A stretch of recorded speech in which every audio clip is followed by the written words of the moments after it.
Monday, June 8th, 2026. At this time, I'm going to call upon everyone to stand so we can pledge allegiance to the flag. I pledge allegiance to the flag of the United States of America and to the republic for which it stands, one nation, under God, indivisible, with liberty and justice for all. I'd ask that you all remain standing for a moment of silence in honor of our soldiers past and present, especially those that are in harm's way in the Middle East.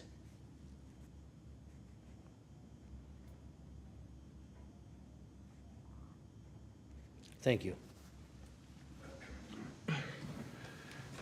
All right, so I have to announce that our next 40B meeting will be heard on June 11th at 6 o'clock p.m. here at Town Hall in room 304.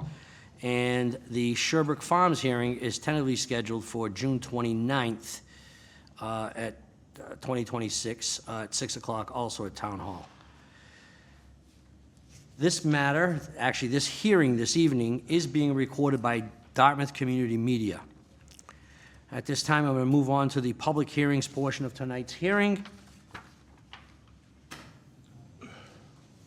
And the first matter we have is variance ZAV 26-4. The petitioner in this case is Victor Silva. The subject property is located at 133 Alpha Street, also known as map 121, lot 19.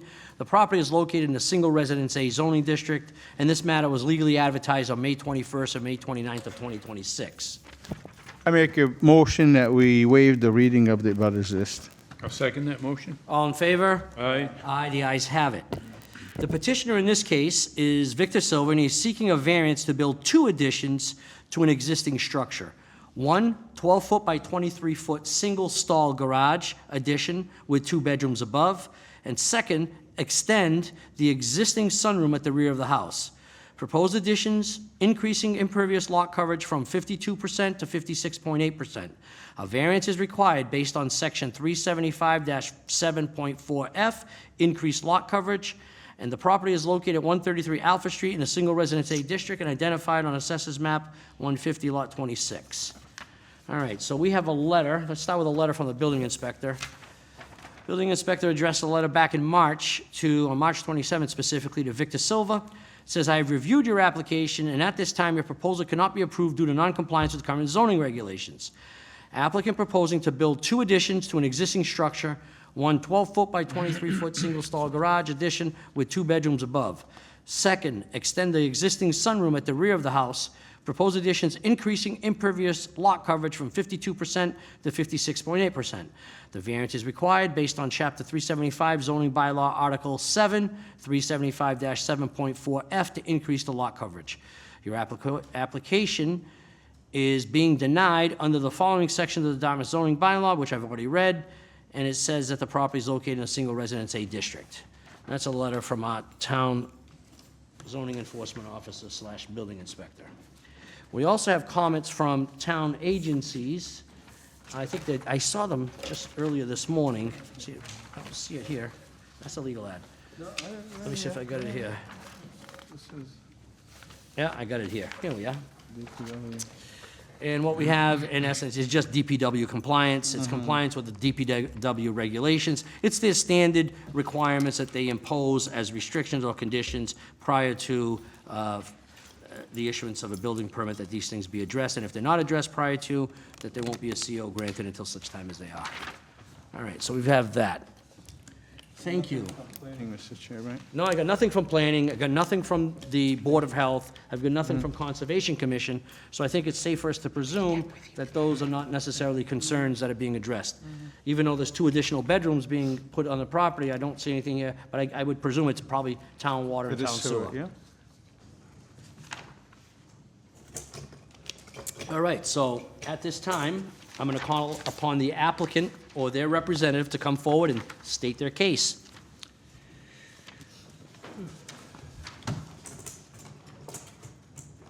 My name is Victor Silva, property owner of 133 Alpha Street. And I'm Louis Bolorino, the contractor on the job. Good afternoon, gentlemen. All right, so can you give us a little bit of background as to what's driving you to do this and what the situation is?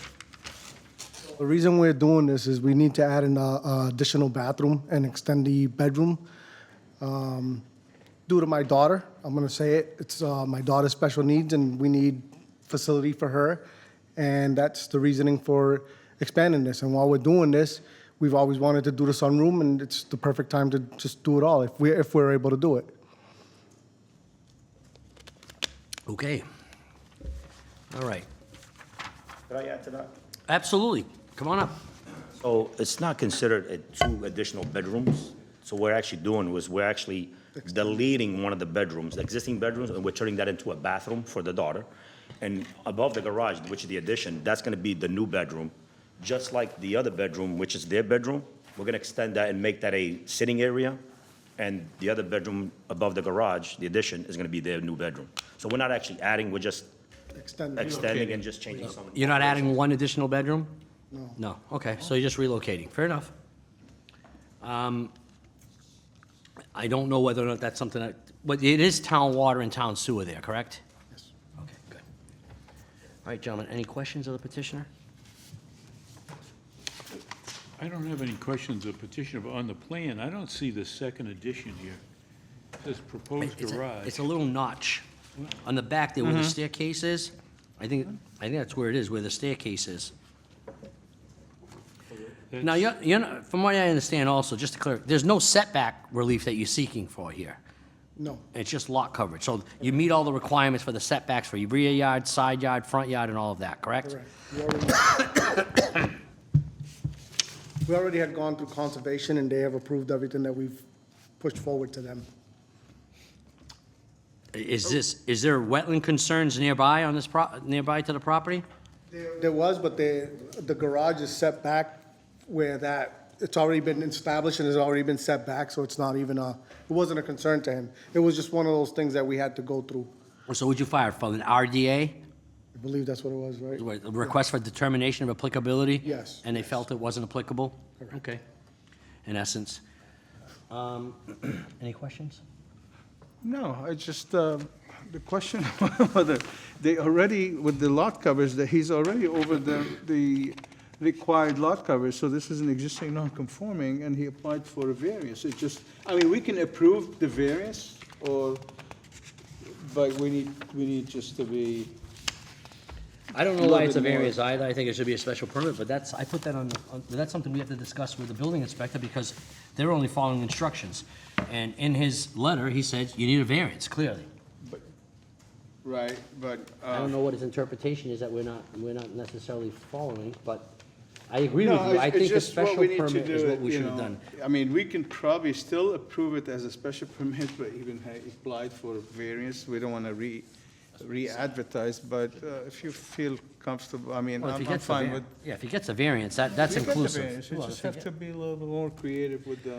Well, I'm waiting for you to come up with those words, 'cause the first criteria I'm not able to find, but we'll see. All right, so this is a public meeting, so people have the opportunity to be heard. Any abutters, or anybody in town, quite frankly, anybody who lives in town has the ability to come forward and comment. So I don't see many people here, and I can relay that to the viewers at home. So at this time, I'm going to call upon anyone in the audience who would like to come forward and speak either in favor or in opposition to this petition.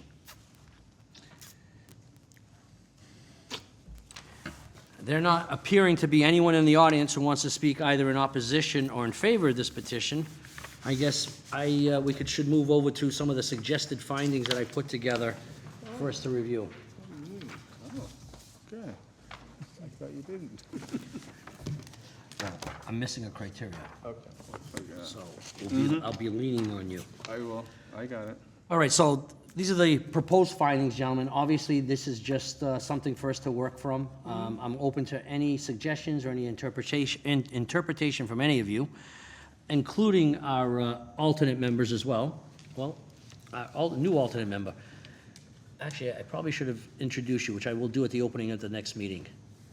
All right, so the subject property is located at 133 Alpha Street and is known on the Town of Dartmouth Assessors Map as Plat 150, Lot 26, and is in the Single Residence A District. The property has been owned by Victor Silva since December 2006 and is improved by a pre-existing two-story single-family home. The petitioner/owner seeks to construct two additions to the existing structure, one addition being 12 by 23 foot two-story single-stall garage with 2 bedrooms above, and a second addition to extend the existing sunroom at the rear of the house. The proposed additions will increase the impervious lot coverage from 52 to 56.8%. Petitioner seeks relief from Article 375-7.4F, increased lot coverage, and the board finds that the petitioners have demonstrated that they satisfy the statutory requirements of Mass General Law, Chapter 48, Section 10 variances. Maybe just before that, add that the new addition will be in compliance with the required setback and the height in the zoning district. The 2 new additions Will meet the, will be in compliance. will be in with them, yeah. compliance.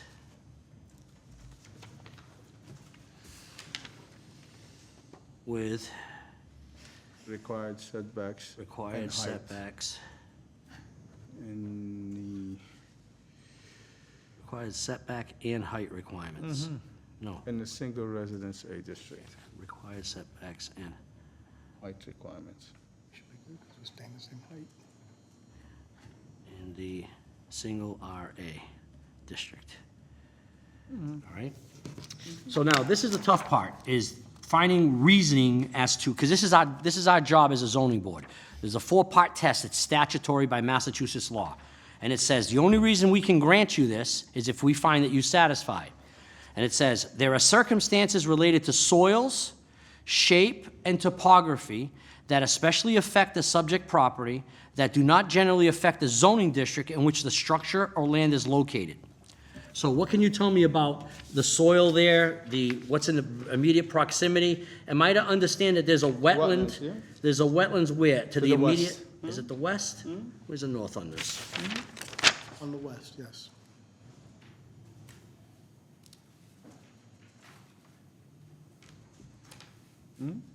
I don't see the, I don't see the north marker here on this. Right believe it or there. not. Oh, there it is, right here, yes, clearly to the west. There it is. All right, so, Which one, he's here, I think, which one is the house? there are That's Alpha Street right there. bordering wetlands.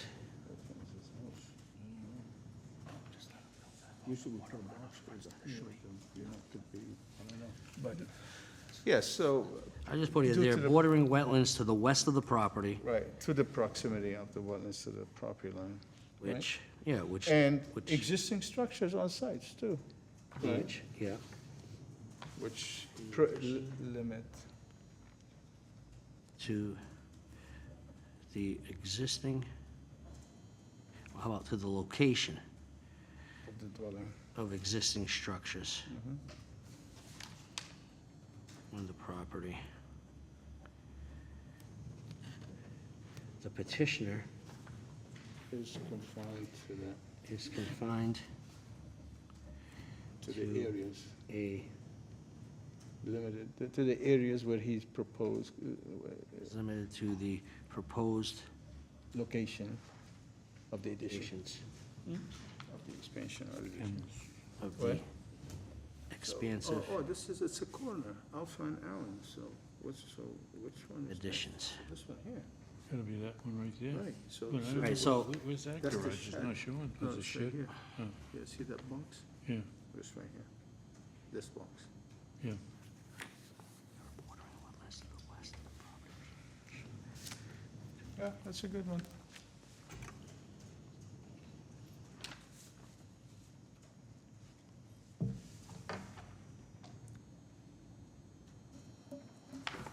It says the existing garage, that's a garage. It says existing garage, Which, and this is, And there's another garage here that he's, yeah, proposed garage there, right? what's gonna happen here. Yeah.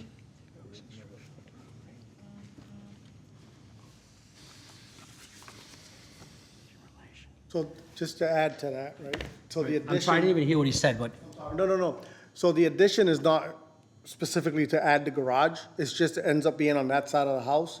And there's really no point of having a basement on that side of the house.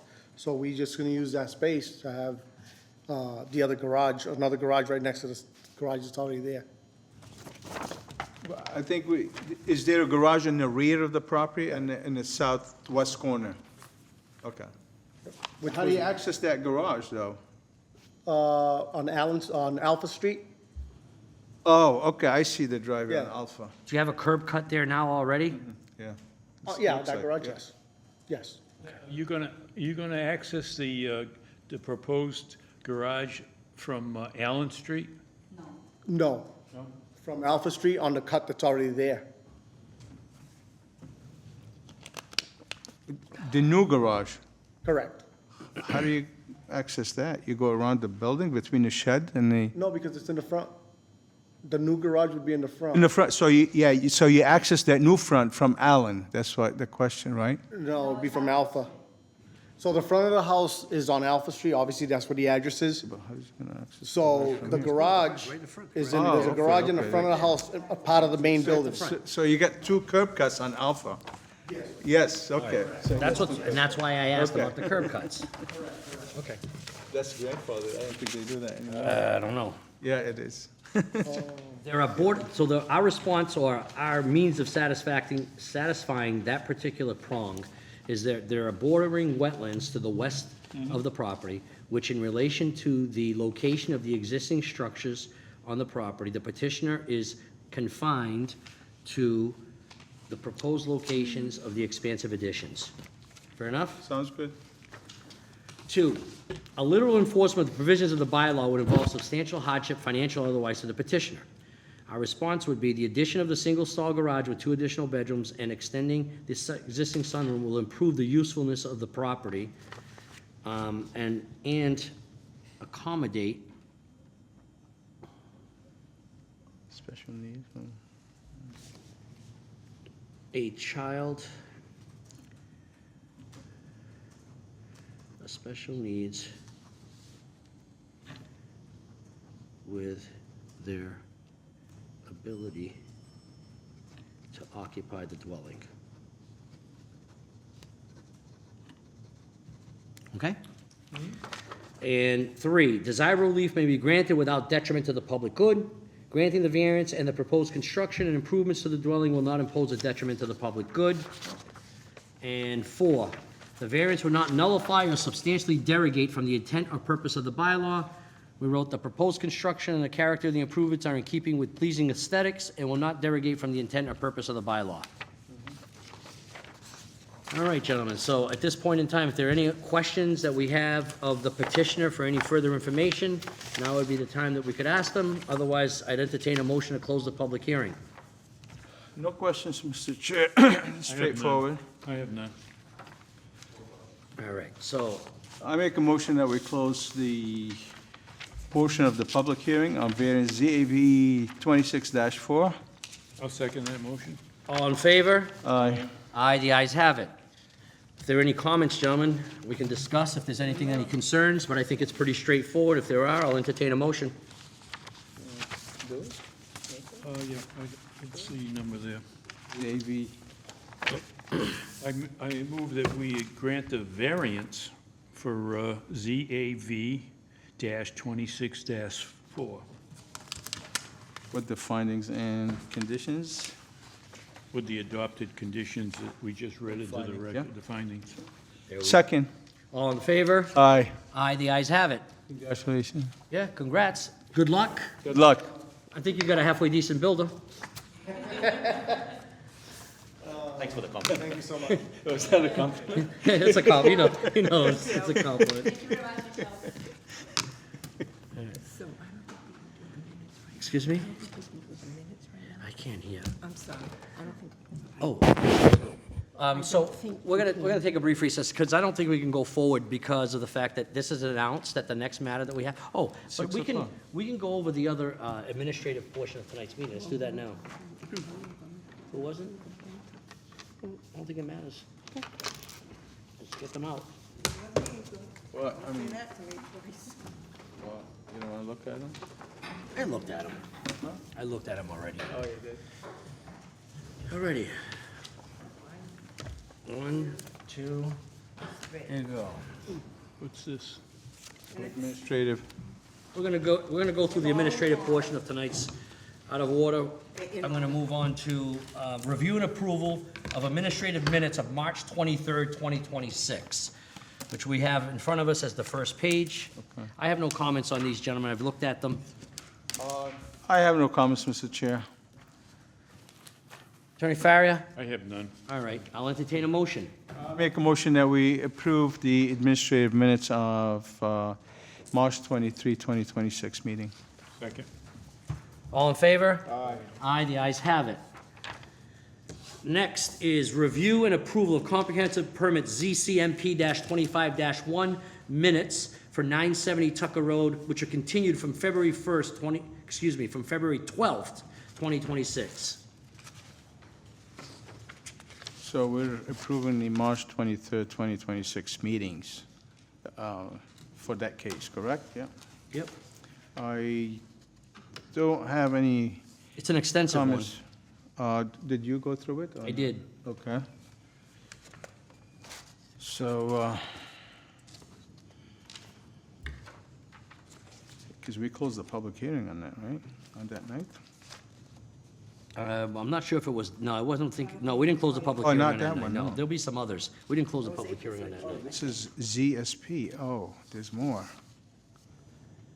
You have it in order, how many? You got it 25 here? That's this one right here. dash 1. Yeah, I got it. Okay. Okay. Which one are you talking about, Tucker? It's Tucker Road. It's March 20, it says March comprehensive 23rd. permit Yeah, you have minutes. it. Yeah, he has it, yeah. I have no comments, Mr. Chair. I don't Attorney have Faria? I have no comments. All right, so, I'll entertain a motion. I make a motion that we approve the minutes for comprehensive permit ZCMP 25-1 for March 23rd, 2026. I'll second that motion. All in favor? Aye. Aye. Aye, the ayes have it. Next is review and approval of administrative minutes of April 6, 2026. I have no comments, gentlemen. I have no comments, Mr. Chair. I don't have any comments. I'll entertain a motion. Motion that we approve the administrative meeting of April 6, 2026. I'll second that. All in favor? Aye. Aye, the ayes have it. Moving on to review and approval of special permit ZCP 26-2 minutes for 43 Lucy Little Road. I have no comments on this one, Mr. Chair. I don't have that, I don't think. It should be the... Just a minute. Oh, yeah, I got it now. Yeah, I don't have any comments. Mr. Rodrick? No comments. Make a motion that we approve the minutes for special permit ZSP 26-2 for April 6, 2026 for 43 Lucy Lilla Road. I'll second that. All in favor? Aye. The ayes have it. Next is review and approval of comprehensive permit ZCMP-25-3 minutes for Hathaway Road, which were continued from March 2nd, 2026. Let me just quick take a peek.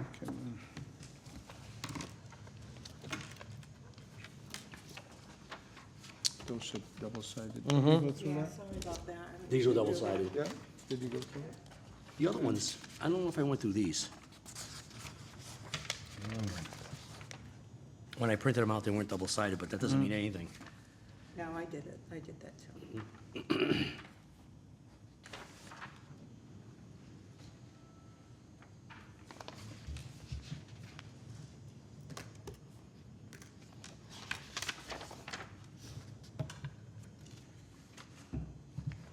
He certainly seemed to address the concerns of the neighbors very, very well, paraphrasing from what they were saying. These minutes, I think it's important. I feel comfortable. I have no comments, Mr. Chair. Attorney Faria? I have none. Mr. Rodrick? No comments. All right, gentlemen. I make a motion that we approve minutes for comprehensive permit ZCMP 25-3 for April 6, 2026. I'll second that motion. All in favor? Aye. The ayes have it. It appears to be all that we have that was on the agenda for this evening. At this point in time, gentlemen, we are not ready to move forward because it's not 6 o'clock with the second matter, which is the comprehensive permit 40B for Old Westport Road. So I just suggest we take a quick recess. Okay, gentlemen? Sounds good. All right. The zoning board will be a quick recess. Board is back in session this evening. It's Thursday, June 8th. We're now moving on from the, excuse me. It does say, it says Thursday, but it's Monday, June 8th. I apologize. It's Monday, June 8th, 2026. It's okay, Michelle. And we've actually opened up our meeting. This is a continuation of a meeting that started at 5 o'clock. Our past practice, recent past practice, given that we've had these 40B projects, is that we'll handle the local matters at 5 o'clock, things such as variances and special permits. And we've scheduled most and almost all of these 40Bs at 6 o'clock. And tonight, we have another comprehensive permit that's been continued. But before I go there, I'd like to introduce to everyone here in the audience and to our viewers at home, and I'd like to extend a warm welcome to a new member that we have of the board. We have a new alternate member, Mr. Sean Rodricks, who has decided that he wanted to take this on. He's been sworn in. He was sworn in on the 21st of May. I think I've previously indicated to others, even myself, but obviously I didn't undergo it. If you want this job, you probably need a psychiatric examination. But obviously, none of us have decided to do that, and we're here. But we're here for good reasons, and I believe in our conversations that we've had that you certainly share the interest that the members of our board have, which is the love of this town and to ensure that we protect the type of living that we are able to experience as town residents. I thank you on behalf of all the members of the board, and look forward to working with you. All right. Now, moving on. We're now moving on to comprehensive permit ZCMP 25-2. This matter was continued from April 30th of 2026. The petitioner is Robert Lincoln. The owner of the premises is Sherbrooke Farms LLC. The subject property is located at 498 Old Westport Road. And in this particular case, they're looking for a comprehensive permit to basically construct 156 units. 39 of them are going to be affordable units. I know I've read this into the record at least 3 or 4 times. There's no reason for me to go through it line by line. So in the interest of saving time, I've sort of paraphrased. So for the viewers at home and people here in the audience, a lot goes on and it's got nothing to do with the decision-making process, but a lot goes on between the town agencies, peer review experts or consultants that we engage, the experts that the petitioners engage. When there are concerns that are raised by our consultants, they need to be addressed by the petitioner. And then they sort of put their heads together and come up with a solution to the problem that they're going to propose to us as to whether or not we feel it's adequate to address the local concern, because that's the balancing test, the local concern versus the need for affordable housing. So I may not be abreast of exactly what's been transpiring between these experts. So at some point, I think it'll be now, I'm going to ask someone to come forward and explain to us where we're at since the last time the petition was before us. Is that going to be you, Susan? Well, you're the board member, do you have a question? No, I think Oh, you okay. said, yeah, for All the right. landscape, right, yeah. The applicant is here as well, but there was an updated set of plans, an updated landscape plan, an updated waivers list that came in about 2 weeks ago. And then on a parallel track, I was coordinating with the peer reviewers, as was Mr. Barber and Mr. Giosa, to try to get in their recommended conditions that the board would consider if the board votes to approve the project, and try to kind of put those together in a draft. So that, a draft was provided on Friday morning, and it includes the general conditions that, the board has included in other 40Bs.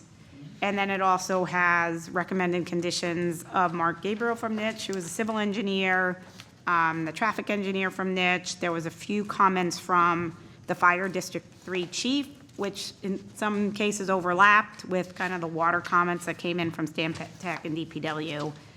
Then there were additional comments or conditions that came in from Stan Tech and the DPW director, as well as the planning director also looked at the plans in relation to the site plan review criteria, which would typically apply, if not waived by the board. And those have all been incorporated into what is a colorful decision that you have in front of you. I was just trying to track for everyone's benefit, kind of the source of the comments. Along with that, I included a memo that I actually addressed to the applicant, and the board has a copy of it, which is just a 2-page memo of some questions that I had in trying to pull together kind of the draft of things I just might be helpful to have clarification on. There was, and then there were, the second page is primarily questions that arose from Mr. Giosa's review of the most recent plans. And he looked at the waiver list and said, I'm not sure, the plans don't comply with this provision, they haven't asked for a waiver on it, so we should ask for clarification. And so, you know, I think there's a few topics that I think it's worth kind of reviewing with the board, but I don't know if it's up to you, Mr. Chair, if you would like to start with the applicant's team and ask them if they want to give an update, if they have any responses to Yeah, I would like the that. questions and that kind of thing. We can then get to the conditions and waivers. Certainly, yeah, we After can have them that. come forward and bring us up to speed on their end as to what their understanding and interpretation is.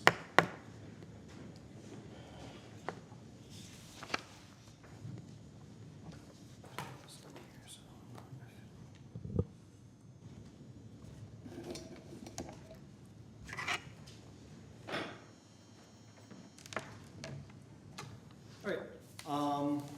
How do you pronounce your last name? Dimitrak.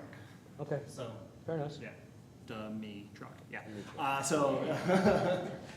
So Damien Dimitrak, Conco Engineers and Scientists, 4 First Street, Bridgewater, Massachusetts. We're here on behalf of Sherbrooke Farms LLC for the project at 498 Old Westbrook Road, Dartmouth. So yeah, similar to what council has just, picking me up, has just indicated. We had received comments from Niche and the DPW day of the meeting, last meeting on April 30th. We ended up submitting supplemental documents in response, mostly a cover letter, not an actual formal response to comments. A lot of them were some minor technical details and little things, nothing that we were strictly opposing that I didn't outline in the cover letter that we had supplied. And then the comments from Niche and their traffic and their civil were more recommendation conditions. So there is in that memo a discussion about having a formal comment response letter, but I don't know if that's necessarily where we want to go. We can supply something. So we supplied those additional documents on May 28th, as stated. We also additionally received the Stantec water and sewer letter. Was around June, I don't have the exact date that we received it, it was dated. And then we received the proposed draft conditions on Friday. So, having just received those on Friday and reviewing those documents, it does appear we will need to ask for some additional waiver requests from what was outlined in that memo. I don't necessarily have a formal presentation to go through of the plans. I kind of was prepared to kind of just talk through those memorandum comments and just kind of what we agree with and just kind of go through those focus and not the details of the plans. There hasn't been significant change to the plans from what was with the last submission to kind of note. And let's see if we can just at least get the plans up.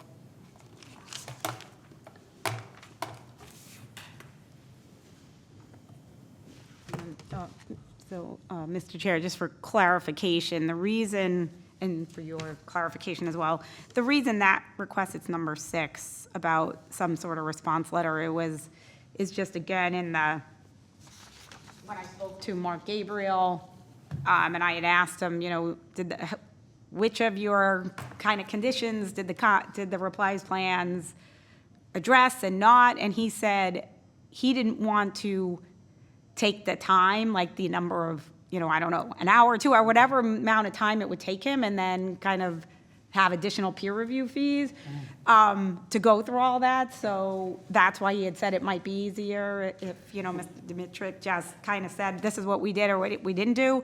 What I did in order to avoid all that, and it may be moot point and it might be fine on the applicant's end, is just include all of his conditions.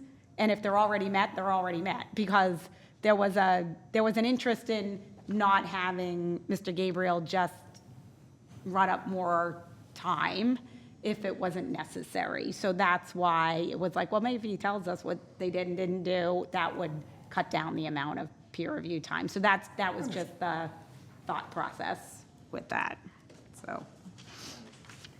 All right, so pulled up the letter that we had received from town council on Friday. So you know, they're quick and easy enough to go through them. You know, it's not a significant number, so I'll just run through them real quick. So confirming that and we can create a formal response to this if needed or whatever. You know, confirm the plan created under Mass General Law 4181X. That's not a big issue. Yeah, to consolidate into 3 existing lots. Yep, we'll do that. Total approximate area of disturbance, on the 81 acres. So it's 8.9 acres if, you know, the entire limit Yeah, of of disturbance. area of disturbance, you know, there's 1.65 acres of building, 7, you know, there are different things And you there. break all that down. We'll break that down in our. Well, so the only thing is, if he's gonna submit another letter, then you can't close the hearing tonight, so this is Yeah. our. So I think we, you know, with Rick, you know, and he can come up and respond to this as well. We're comfortable if we need to, you know, grant an extension, to, you know, wrap things up. Again, additional waivers have come, you know, based off of the comments. And we understand, you know, we want to make sure that it's wrapped up and clean and don't have an issue, you know, continuing it as necessary, so. Okay, all right, well then. Thank you for that, just so Yeah. that we can, it ends up being a better decision. Yeah. If we can get all the Yeah. pieces together. I was just trying to do it in a way that if we could wrap it up, we could. I didn't want to Yeah. presume that there would be an extension, so, okay. Yeah, no, exactly. It's understood that, you know, again, some final comments came out on Friday, and exactly, want to make it clean and easy, so everyone's comfortable and happy with the decision that's made. So, I guess, you know, these first, you know, number 3, phase, it is anticipated to be a single phase. Okay, Mix of units by bedroom number, so that is on sheet 7. okay, You know, we have a breakdown of that. I'm not gonna go into it. Yeah. The outdoor amenities planned on site, there's none shown on my plans, they are shown on the landscaping plans that were, shown. It's a fire pit area and like a patio area on either side of the amenities pit. Well, I wasn't sure exactly what outdoor amenities were, you know, maybe a picnic area or something, but I wasn't really sure. So I'm looking at the plan, obviously I'd like to think it's somewhere in the back, right? No, so around the landscaping plan, I can present, I believe. Oh, it's between the main building? Yeah, around the amenities, building, there. I don't really see it. It looks like, just a everything that's fire. around to me looks like a tree. no, it's a fire pit. On fire pit, I see fire pit. Oh, well, let me put my So glasses we on. were just wanting like a pool. In front of building 2. Courts of any kind, like sports No, courts, right, those you know, kinds of things. it's, Okay, you can see on the sheet. Oh, that yeah, I pulled up there. Oh, that's looking for something small, yes, I see it there. Yeah, Okay. just a small amenities area around that building, just to, you know, outdoor picnic and area. okay, we can, So, and let me get back to the letter. So the comment letters, the conditions, associated with niche, I'll review through them and I can present an additional letter. Just responding to what things changed. I believe it was mostly associated with the crosswalks at the entrance, and how those are interconnected, and some details there with some signage and that around that area. And again, there was nothing extensively changed. And more of that comment was that we agree with their Yeah. amended, Yep. their condition, you know, the majority of the conditions associated with the civil. DPW comments letter, I believe I outlined in our response letter, any of the concerns or issues or the things that we were, in detail with the, DPW letter in the cover. Yep. Word mobile day. Which was the irrigation. Yeah, irrigation wells and, I don't have. So I'll just clarify for the board. So in the letter dated May 26 from Conoco, which was part of your package, I believe, that Michelle sent to you, this is a cover letter that Damien sent with the plans. Yep, that's, on the second page, there's I'm sorry, I was reading the other thing. I got lost here. Where are we at? That's okay. Now we're on the Conoco letter of May 26th. It should be in your pile.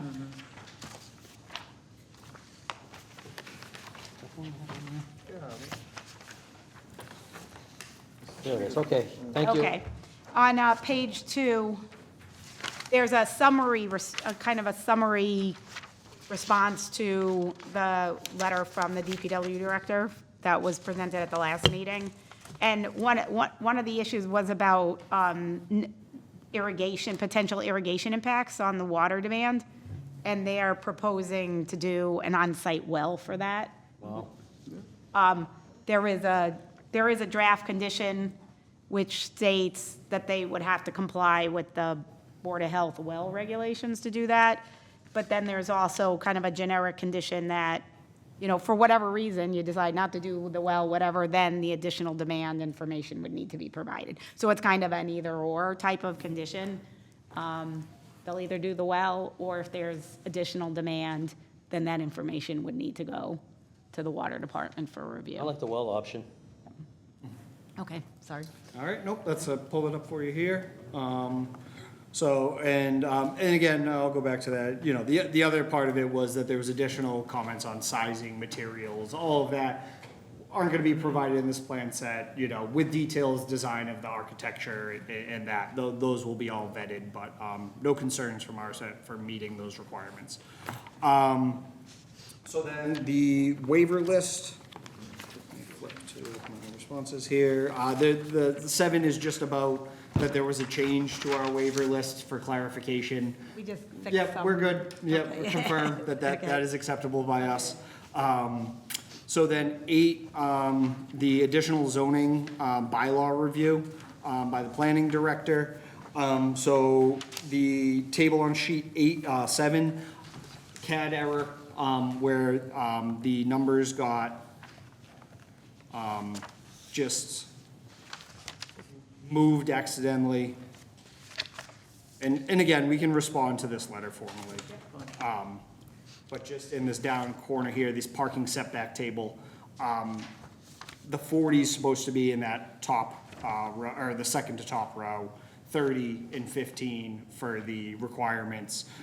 We have 17, and then it's actually that minimum setback from property line for the 20.4 was actually to the rear property line that is going to no longer exist. So we won't need a waiver from that because the lots are gonna be consolidated. And then the 9.7 is the actual, the distance that we'll need a waiver for the parking to the building there. But all of the other parking setbacks are met by our proposed design. All right. Let's get back to the list. So sidewalks proposed, this is where we're going to need some additional waivers. We're proposing a sidewalk along the site to the east. There's no existing sidewalk to the west of the site, so we're gonna request a waiver from that, part of the bylaw. Additionally, the setback adjacent to the public way for the entrance, for that. So the existing sidewalk is against the street, so we're just gonna conform to the existing status there, and again, request a waiver from that bylaw. Landscaping waivers, this is where we're gonna go into a little more detail. So can I just make a suggestion? Because I think there's the existing waivers you've requested, then there's these landscaping questions, and Yep. one of the board members did have landscaping questions at the last hearing. So I think maybe, can we skip over the landscaping and then talk about landscaping altogether at the end? If Yeah. that's okay with you? Yeah, If you don't that's mind fine. Taking them all out of order? Yeah, Yeah, okay. Yeah, no, I mean, the only remaining item that I had, unless I deleted something accidentally, was the lighting. Yep. Which, again, photometric plan, updated plans will be modified to, meet that requirement. Okay. So jumping to landscaping, I can pull up the landscaping sheet, or the proposed design there, and, just happy to answer any questions. All right, so sorry to jump around for the board, but if you look at the waiver list that was provided in your packet, there's a number of items, most of them are the land, and Mr. Giose is here too and knows his bylaw better than anyone. But there's a number of items that either had to do with the landscaping requirements and site plan review, or a couple of other provisions that have to do with landscaping or trees. So, one second.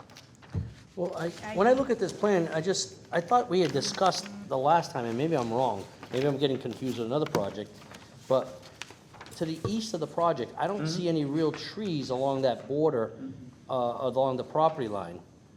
To me, I almost find they have the trees on the west side, that's nice, but I think that would they be more effective if they're actually on the east side of the lot? So this is where there's like and I apologize, Mr. Chair, for jumping in, but it also kind of dovetails a little bit with some of the proposed conditions, because this plan, if I'm not incorrect, reading it wrong, is showing anything that's new and not showing existing? Correct. And then there's existing on some of the sheet plans, such as, sheet 7, I guess, is probably, is it? No, that's not the best one. What's the best sheet, would you say? 4. Sheet 4, right?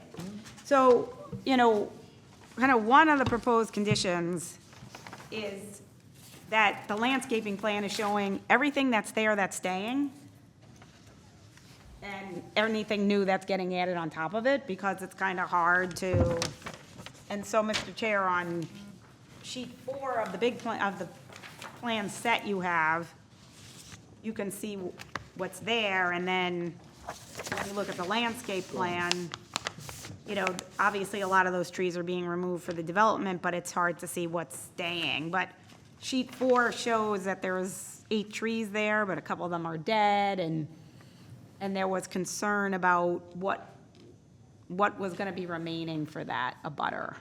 Is that the question? Yeah. Southeast corner, I think that's what we talked about. Yes, Right? there's stuff there now, but I only The see, grading, I think we talked about this, because the grading changed over there, right? There's like a 10-foot difference in grades, if I remember correctly, or? Yeah, so I can, Oh, thank you.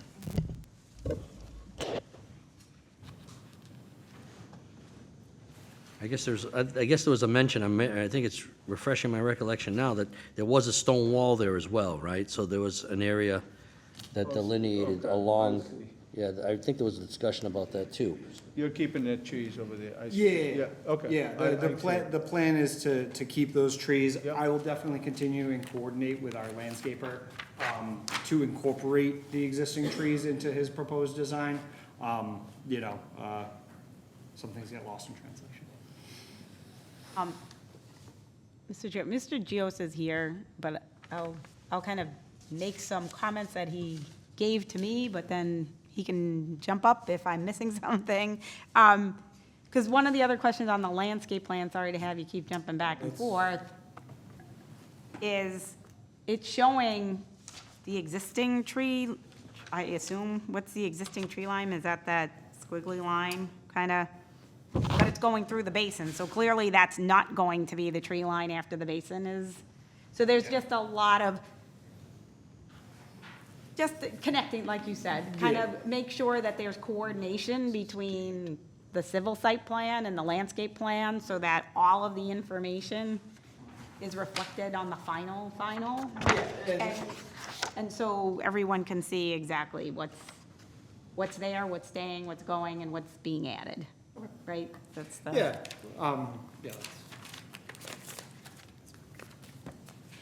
Okay. Okay, I'm So sorry. just so I understand correctly, when I look at sheet 4 from Conoco, I'm looking at it, and there's obviously the layout of the existing, let's say, trees that are on the property now. And am I to, in essence, if I could superimpose one plan over the other, basically look at it and say, in addition to those trees, there are gonna be some new plantings, and those new plantings are what's on L1? Yeah, that is, desire, what the intent is, you know, we will try and maintain existing trees, we'll take precedent over the proposed trees. You know, we'd rather the larger, you know, remaining shrubbery to. Yeah, remain. absolutely. So I'll coordinate with the landscaper, more thoroughly, and make sure that the revised plans for the final you know, sets moving forward, incorporate those appropriately. Okay. Okay, so,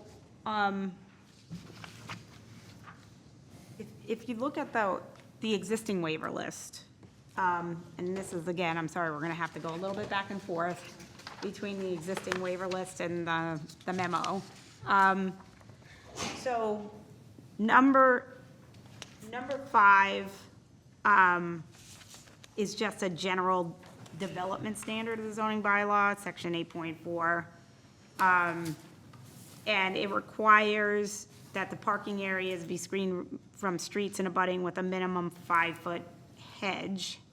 And so what they are proposing is, rather than put in a 5-foot evergreen hedge, to screen them by the existing trees and the new trees as shown, and new vegetation that's shown. So whatever, you know, whatever is being retained, plus whatever new is being proposed on this new L1 would be in place of a 5-foot hedge. So that's the first waiver that's being requested related to greenery. That's good.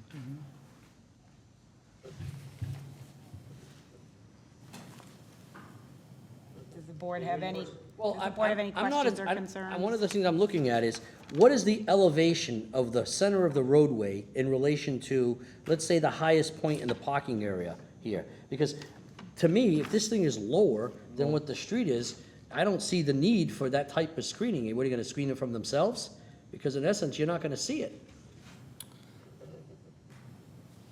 With the parking lot below the, I think most of this parking, almost all of the parking areas are gonna be several feet lower than the sidewalk or the roadway. Correct. When I say several, I'm guessing, how many can you tell me? So at this point in the wall, I'm highlighting the top of the wall is 113.25, and the bottom of the wall is 103.5. Damn, it's 10 feet. So 10 feet, yeah, exactly. At that location, right? So it comes up as we go in this direction, goes, you know, that's kind of the low point along it, and that's why we add the top of wall, bottom wall there. So that's the highest kind of extent of the wall.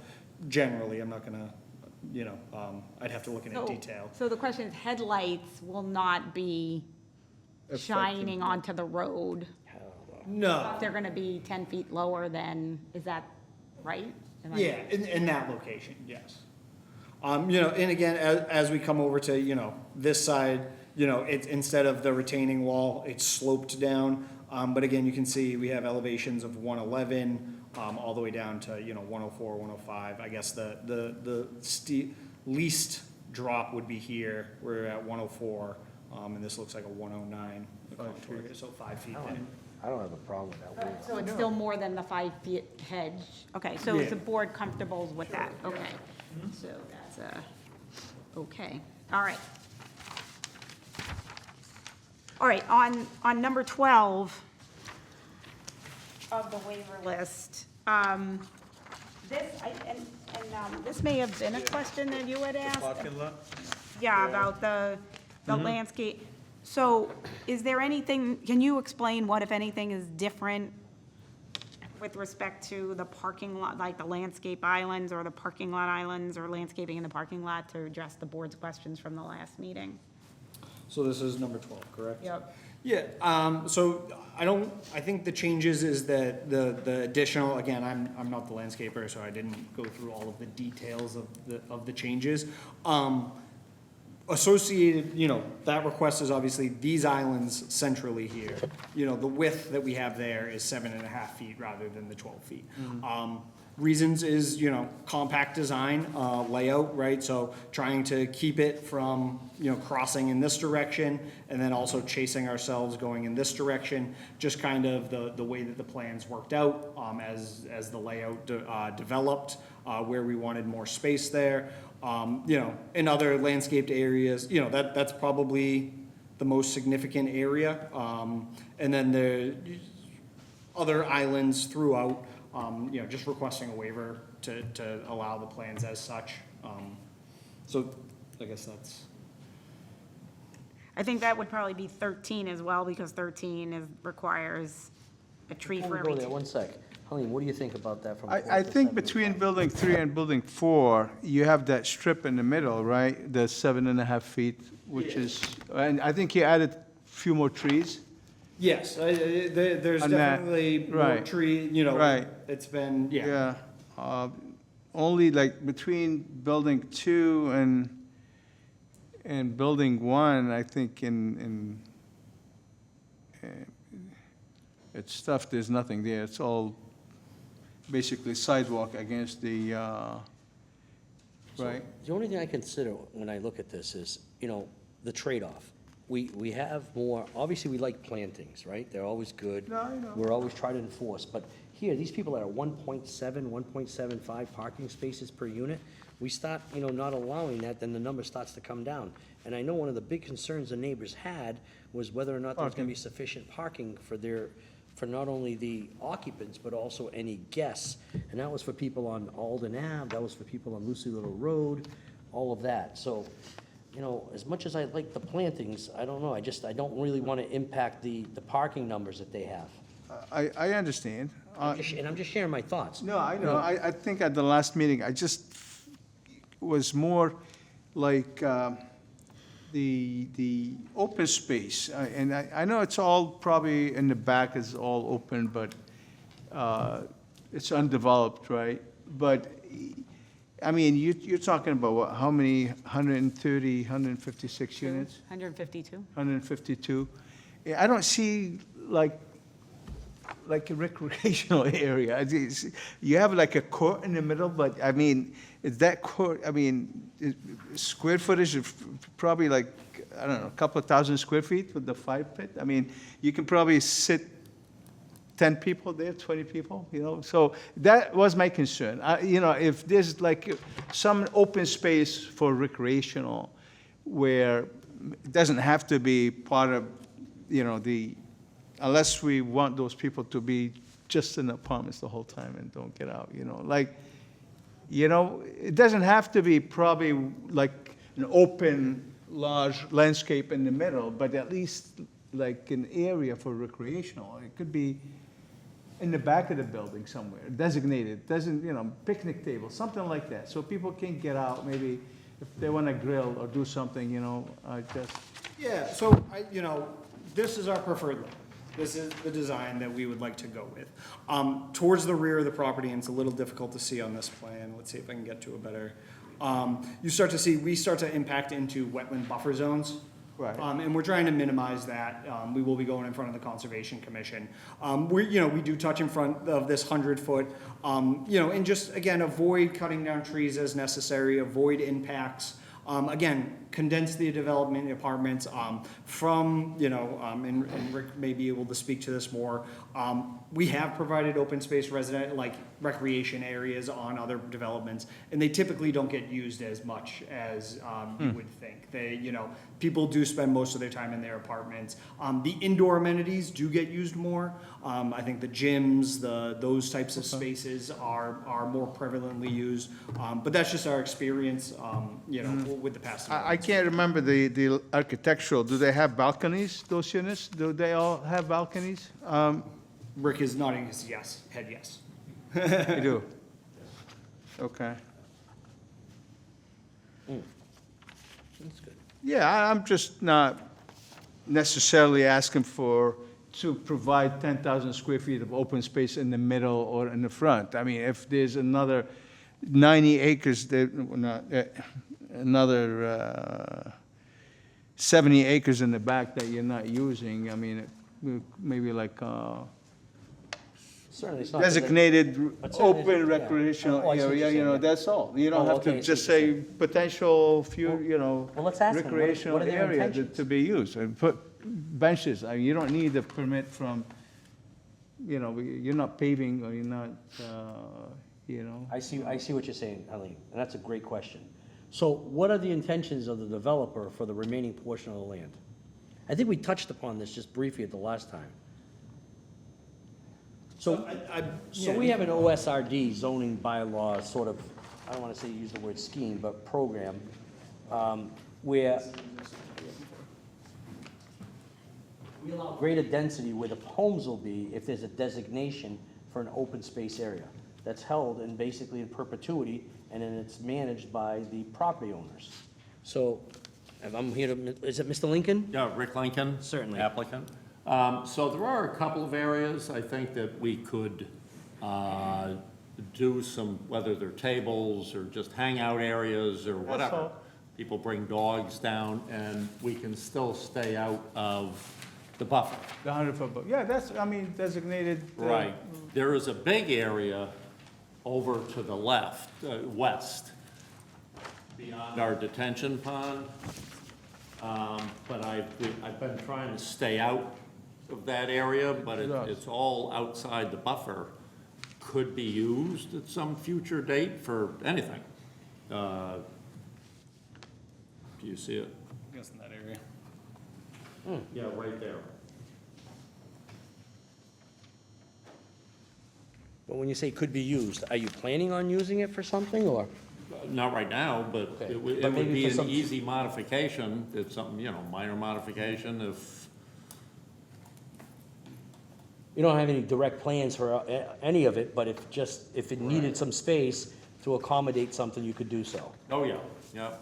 You know, like mulched grounds, I mean, so you're not getting into stormwater issues and stuff like that, but it would be easy to, and it's a bunch of saplings and kind of old gravel area, so there's no earth movement really required.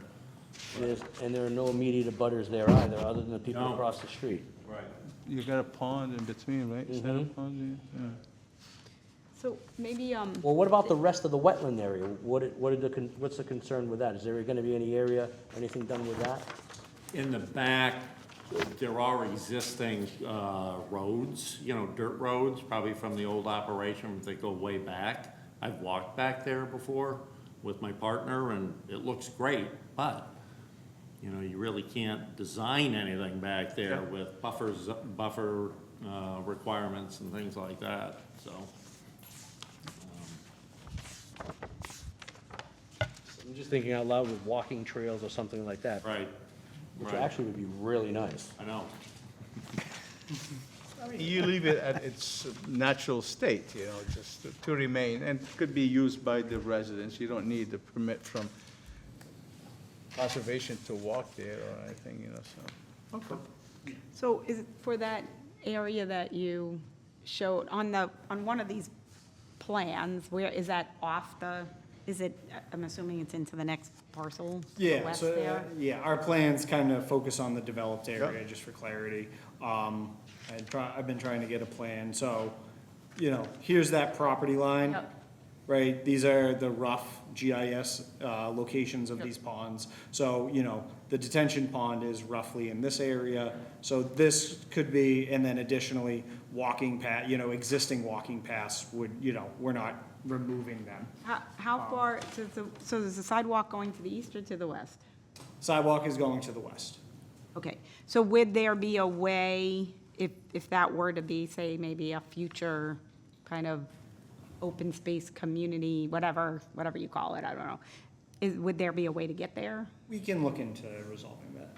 Okay. I don't necessarily So have why that don't I plan just right make now. a note, and what I'll do is, I'll try to craft some language. Yeah. I'll run it by Tanya, and we'll see, come up with something that's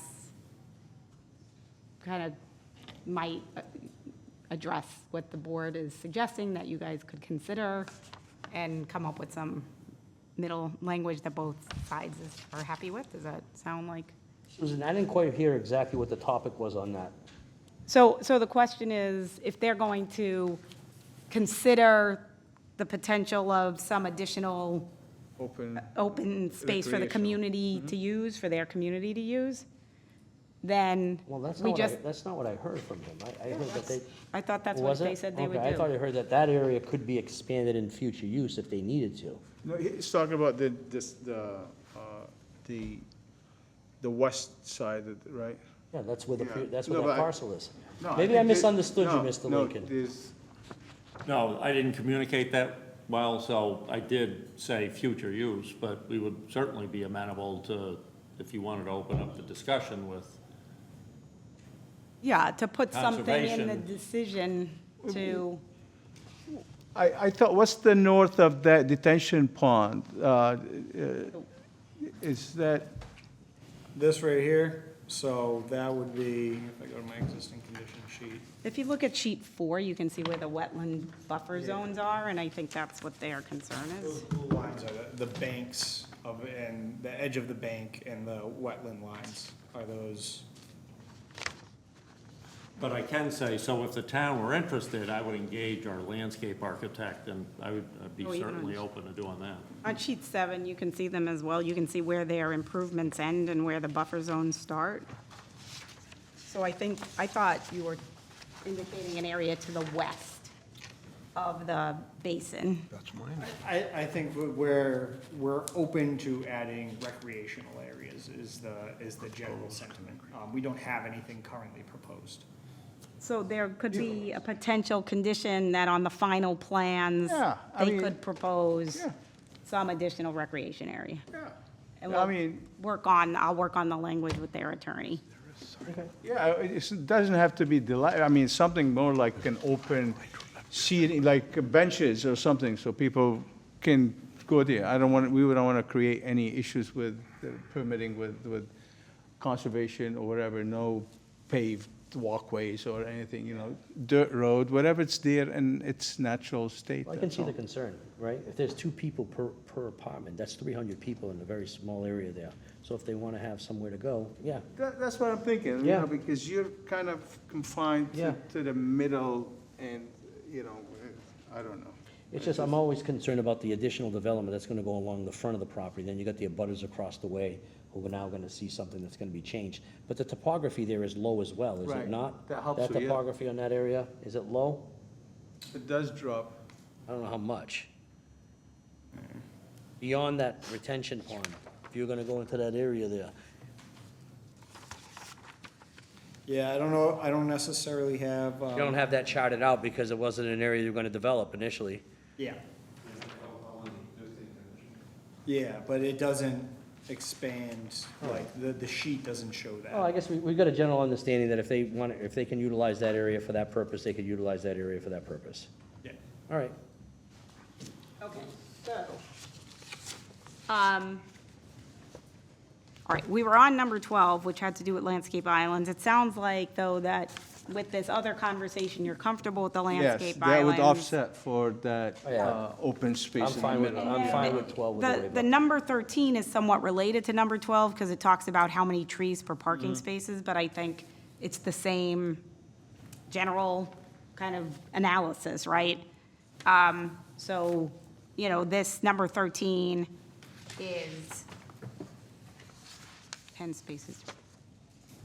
A waiver, can you just clarify exactly what this is? So the requirement is a tree or shrub for every 10 parking spaces. So what is the actual waiver request? Is one for every 24? That's what you're asking? So it requires a tree or shrub island, so like one Oh, of these little. island, yeah. Yeah, one of these little landscaped islands, like you can see here. Yep. Every 10 spaces And again, to consolidate parking and get to parking requirements within reason, we basically, you know, we have like this strip, which I believe is our longest. Let's see if I can get it to look like. So you're asking for one for every 24 trees as opposed to one to every 10 trees? Is that what you're asking? One to every 24 spaces. So Yes. we're gonna have a 24 space run. Right. Is this longest run here, and we're asking for a waiver to allow that, rather than adding in an additional 2 landscaped islands. And that's just an example. There are other locations, you know, throughout the parking, right? We start to reduce our parking numbers as we try to meet that bylaw. That's the most extensive one that we would meet there. So, Mr. Chair, that's the same trade-off you were talking about. They could add them, but you'd lose parking spaces. Yeah. What do you think, Liam? I'm not sure, I mean, we're talking 4 parking spaces total? I mean, what are you losing, 6 parking spaces? So your number is 1.7, 1.69, or that's what I'm getting at? I mean, I don't know. I like the 1.7, I'll be honest with you. Remember, when this first started off, there were people here, there were a lot of No, people. no, I know, plus there's another And that's one of question, the like, things that they, that's one of the things that they were very vocal about. I know. So I It's don't just- really want to impact that. But if you don't think it's gonna be that big of an issue, I'm listening. No, I'm just thinking like you go see 24 parking spaces in a row with no green space in between. I don't know, this is, it's, but again, it's 10 feet lower than the road or That's whatever, exact- so you I don't see it. didn't wanna reiterate that, but that's exactly what I'm thinking. You if drive go by park- it, you're gonna see but If rooftops. you're a resident and you park there, or you're driving around or whatever, you know, you go to a mall, you see more trees. But again, Yeah, but when you can't- I'm not, but you when you're know, circling, you if- can't find a if we're parking talking space. 4 or 5 parking spaces, is this really gonna make a huge difference on this, you know, or, yeah, that's fine, I mean, I don't know, the DPW directors, I mean, the planners, the directors here, Mr. Giosa. Well, I don't yeah, know let's if get- we can let's Get his us- opinion Come on on that. up, Mr. Gios, if you'd be so kind. 'Cause this You've is got, more like you've a got, site plan you've got a review. significant amount of experience in this. Tell us what you think. What your first initial thoughts were when you see these waivers? Good evening, for the record, Daniel Giosa, Planning Director. Mr. Chair, if I could I just make one clarification on the parking facility before we get into landscaping? So as part of the parking facility setbacks, part of the parking facility are the access aisles, so that's where you would need the relief from the front and side setbacks. Okay. So that's what you'd be looking at. Okay, so then that would be additional waiver. Yeah, so you would consider, say, this front roadway, even though it's a road that is. Right, in the definition in our bylaws, access aisles are included as part of the parking facility. So that's what that comment was for regards to the side yard, side property line setback and road setback. What is the usual setback from that? It's 40 from the street and 30 from the property. And what will it be here? The dimensions aren't shown, so I'm not sure, but it's just Okay. scale-wise, it's less That's than an that. additional one that they're gonna have to request. Correct. It's part of the request they made, but they only made it for setback to the buildings. And it's in the memo that they got on Friday, so they can just refer back. Just to that. clarification for what you'd be looking for. There's a reason why I'm sensitive on the parking spaces, number one, and that's because we're, as a board, we have a burden, or we're charged with the responsibility of taking the local concerns and trying to minimize the impact that those concerns, you know, what they feel is gonna be an issue. Not only that, it's also, you know, the fact that we're getting 1.7 here, I'm gonna be seeking that in other developments as well, a good number of parking. And we have other projects that we're still considering. Right, and other projects, they told us that more, you don't need the 1.7. They're comfortable with 1.4 from their experience, so I Just 'cause they say it understand. doesn't mean I agree. I'm just saying, if you have a building that it's 200 feet long and, you know, 240, that's what, 10, what's the 10 by, 10 by 20, so it's 24 parking, that's 240 feet, right? Plus you get the sidewalk on either side, so you're 250 feet with nothing. That's my concern. I mean, adding another island, losing one parking space to add another island with the tree, is that a big impact? It has impact, excuse me. It has impact for a couple of the waiver requests. The percentage of the parking facility that's supposed to be landscaped, that's a waiver they're asking for. There's another for shade factor, so that would impact the percentage of the parking lots that's shaded. So it incorporates a few of the waiver requests by taking out those islands.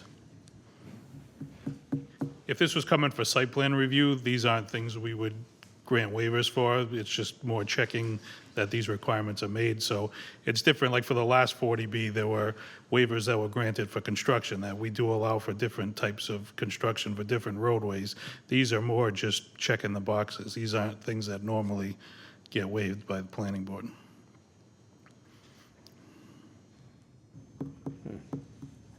But we're looking at the thing in a totality, right, of what Correct. it's all of its impact. and the thing- Balancing. Balancing, the interests of the people too. You know, I don't think the people across the way are gonna be too concerned about an additional planting. They're more Correct. concerned about a car parking out front overnight because they had 3 or 4 guests and they only have a 1-bedroom unit. That's, it still echoes with me, that's all. And I'm not battling with my friend, okay? I'm not battling with him.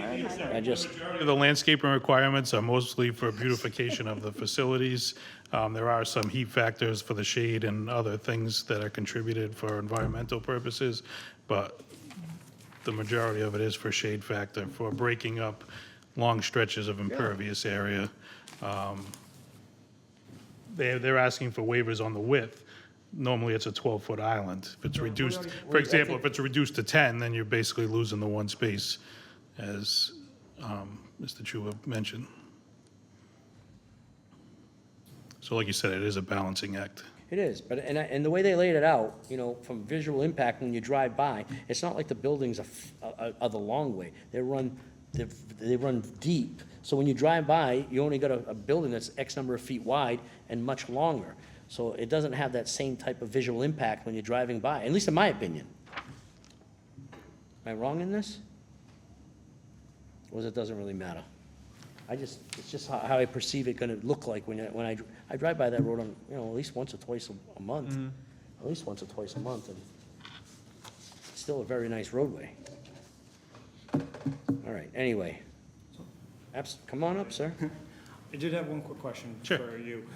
With that waiver bylaw, and this may have been where some of the confusion is, for the setbacks for the road and the access here. So this emergency fire access lane, right, is that considered an access path?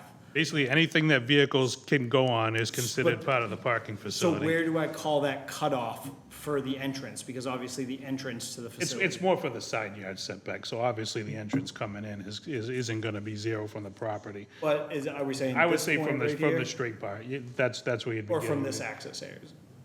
The closest is probably somewhere in the front. Actually, on the other side, I think it gets closer. Okay, I just wanted Yeah. for clarification for when we request the waiver, I want to make sure I pull it from the right spot.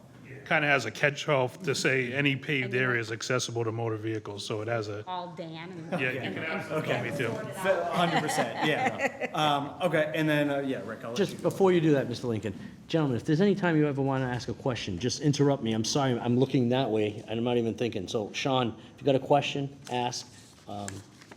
Any input's always going to be good, all right? You too, Attorney Farrier. And after you're done, we're going to take a quick little break. We're going to go, we'll go off out of session. Okay? One of my thoughts on the parking, I didn't realize that 100% of our parking was 10 by 20. That's a question I don't know why. Normally, I'm doing 9 by 18, or you do a few 10 by 20s, but you could even drop down and do some small car areas. So we could definitely expand trees, and, you know, I'm all for trees. I don't think you need 100% 10 by 20. I agree, and I think Dartmouth, we used to have a compact, don't they allow 20% percentage of? There is a provision in there still right now. I don't know how long it'll be I there for, remember it but was right to now there be is. like, you can go for compact, certain percentage, I think it was like 20%, 15%, something Yeah, like I don't that. know- I don't know So enough definitely you about can do that, and the reason, so you don't lose your, I think 10 by 20 is excessive, I do this all the time. 9 by 18 is more like the standard, but we like the 10 by 20 in Dartmouth. But definitely you can go 9 by 18 certain, and on the long runs, where you have 300 feet of pavement, I think if you do the few parking spaces with 9 and then do like a 8-foot island with the tree. Do some and there's only islands, a right. few places, you know, again, you know, But I I'm don't not think we'll being lose any like. parking if I And can you won't go lose the 9 by parking. 18. Yeah, I so. agree with that. I mean, Wonderful. that would be great. I mean, add maybe another 4 by 18, parking, okay? 4 trees with islands Yeah, on the but long it's okay. runs. Yeah, And reduce it to 9 by 18? Yeah. Okay, and good. I think Or Mr. it could be 9 by 20, but you don't have to go 9 by 18. It's just the width that you're concerned, not the depth. So you'd be just 9. Yeah. Wonderful. All right, we're going to take a little recess. Sounds good. Zoning board's back in session. So, just to recap where we Yes. were, I believe the applicant's going to see, based on the conversation with the board members, how reconfigure the parking lot a bit. That may affect, like, what waivers they need. So I don't think that we have to spend too much time on the landscaping waivers, because The other thing is this, just to provide them direction. Are we okay with them if they came back to us something with 19 by 18, 9 by 18 or 9 by 20? Would you be, I'm okay with it. Are you I'm okay with it? okay with that, yes. And then maybe the end result is they don't need waivers, 1, and 2, maybe the end result is even more parking at the end. No, but they also can have the small car parking spaces That- as well, we- which we would be okay give with- them more spaces. I saw our, do we have that actually, do we actually have that? Can you come forward, please? 25%. 25%, He actually said that? yes. I must not be listening well tonight. No, he said. And how big is they? Well, no, hold on. No, hold on. No, he said that, but I don't know if he was certain about it. He didn't know if it still existed. That's what I want to clarify. So I Okay. did hear correctly. I just need clarification. Yeah, Daniel Giosa, Planning Director, yes, there is 25% that can be allotted for compact car And spaces. what's the mention for compact cars? Remember what I just told you? If I may, 8 by 16, I believe that's correct. And we're okay with some mix of that as well? yes, I'm okay with that, yes. I think you don't want to change your layout, I understand. So your building's staying the same. I think the easiest way to do, if you go 9 by 20 and go with the width, so this way you don't have to change your aisles. But again, if you're willing to look into an area where you can do compact cars and you can get more, by going to 9 by 20, you're going to get more parking and provide the few landscape islands. I think that would be ideal. But if you think you want to go to 8 by 16 and provide more parking, then your layout's changing. Now your limits might change, your stormwater might, we don't want to get into that. You know that, right? So, I don't think about any of that stuff, but anyway, we're trying to help out You're a grading, fellow so- brother engineer. I think width- we're gonna reconfigure and try and Striping, get that's all. as many landscaped islands as we can. Yeah. Based on using 9 by 20s, and then probably, maybe if it can get us an extra island, maybe an 8 by 20 in some certain special locations. Town planner also mentioned making sure our end aisles are 10 by 20s. Yeah, the end aisles, You know, to allow for parking. So we'll reconfigure our landscaping. There'll be some extra landscaping aisles. We're not gonna update our stormwater. We're only adding pervious area to the current plan, so Exactly. none of that should, it's only gonna be an improvement. Exactly. From what we've proposed. it's only striping. Yeah, so just striping changes to add in islands as we can. And you might gain few parking spaces too, I Yeah. think, you know. I'd You be might. interested to find out. We'll stick with the same ratio. Okay. We'll make sure that we have the same exact parking 1:7, ratio that we like that, previously yeah. Okay. proposed. all right, Why can't they all so, be like this? what? I said, why can't they all be like this, these issues? Okay, so I'm going to just mention a couple of other plant-related things that don't have to do with landscape islands and all that. And let me just see which one it is. Okay. Is it, and I'm looking at Mr. Giosa, is number 16 the one you were saying is the ones along the building? No, what's the one along the buildings that you said you were comfortable with? What number one was that? Or is that one of the ones they didn't ask for a waiver for but need? I'm sorry. Daniel Giosa, Planning Director. That would be for 24.4D5.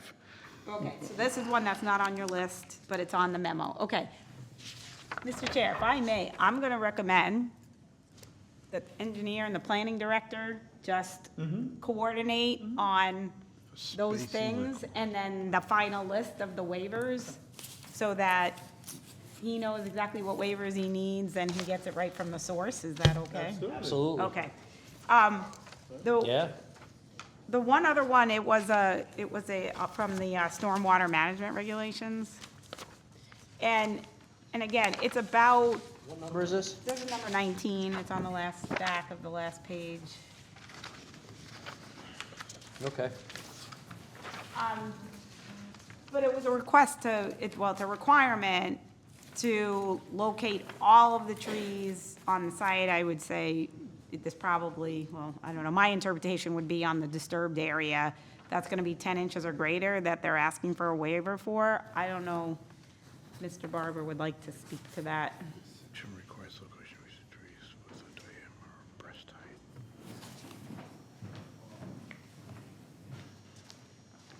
Good evening, Tim Barber, Director of Public Works.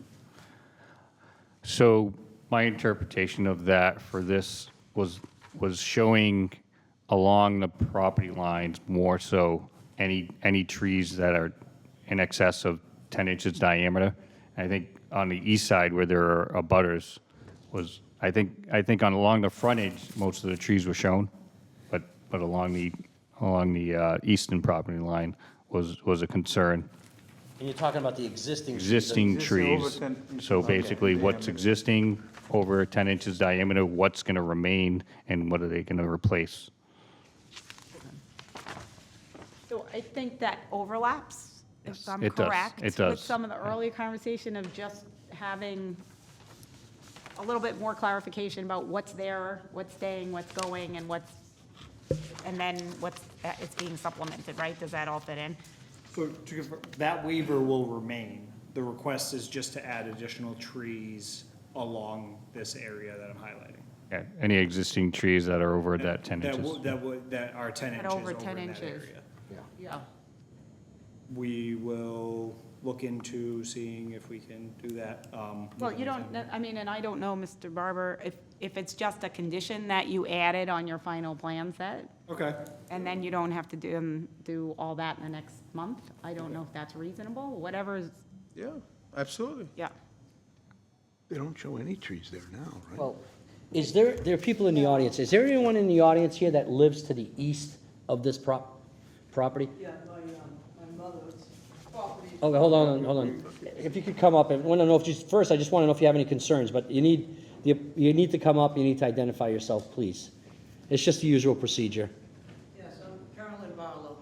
Okay, And, and your property is immediately abutting? My mother's property where I grew up, Okay, 454, and the property kind of comes around, and we own a little bit on the sand pit there, and sold quite a bit of land to the sand are pit. there in the past. extensive planting of trees there now? Yes. There are, and they Yes. create a pretty good buffer there as they stand? So if you go back and put that blue triangle back up, yes, that's all grown in. Okay. But on this, the right-hand side, it's a big drop. So I'm not quite sure what you're gonna, so you've got a good 100 feet, let's say, of overgrown stuff that's been filled in. But the cliff up high, it still overlooks all of that. You see what I mean? So when you're standing on that right-hand side on her property and looking towards the sand pit, I'm about equal with the top of that crane, the top of the sand piles. So you're still gonna see everything. It's not blocking anything because the elevation there, it goes straight down again like the other property where it's all been pulled out. But there Dug are a up. lot of trees that are there There's right now. definitely a lot of overgrowth. Okay. Yes, so it definitely is a buffer from that point of view. But not from my point of view, standing on the cliff, but from the people in the apartments and the parking lots and the No. roadways. Does that answer the question? It does, ma'am. Thank you. Yeah. Thank you very much for being here. All right. So we're gonna mark off any tree over 10 inches, right? Yeah. That area? If we'll condition it. Yeah, in final condition, yeah, plans. final plans, yeah. Yeah, that'll have to go.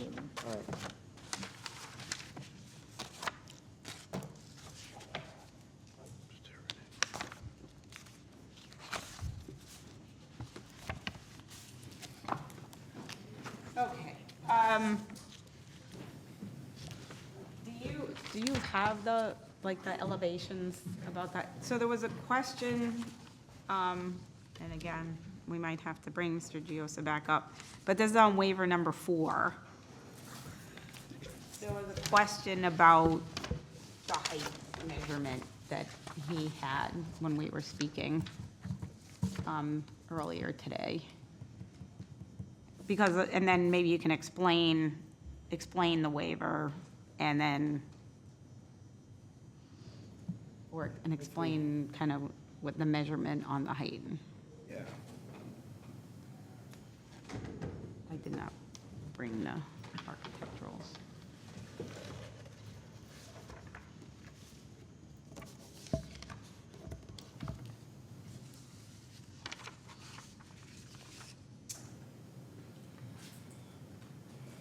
Alrighty. He's got a diagram up. Sue? Yep. So, what we have shown here is the, breakout of the building height, a kind of a cut-through cross-section, showing the building's elevation. So what we did was we actually took a measurement, from this grade location outside, so it's the finished floor elevation of the building, to the top of the building. I think this 42.4 might be slightly different, because that's going to that has this 8-inch like curb drop, for the grade. From that. So what we did, how we calculated this building height waiver, and this is again from the zoning bylaw.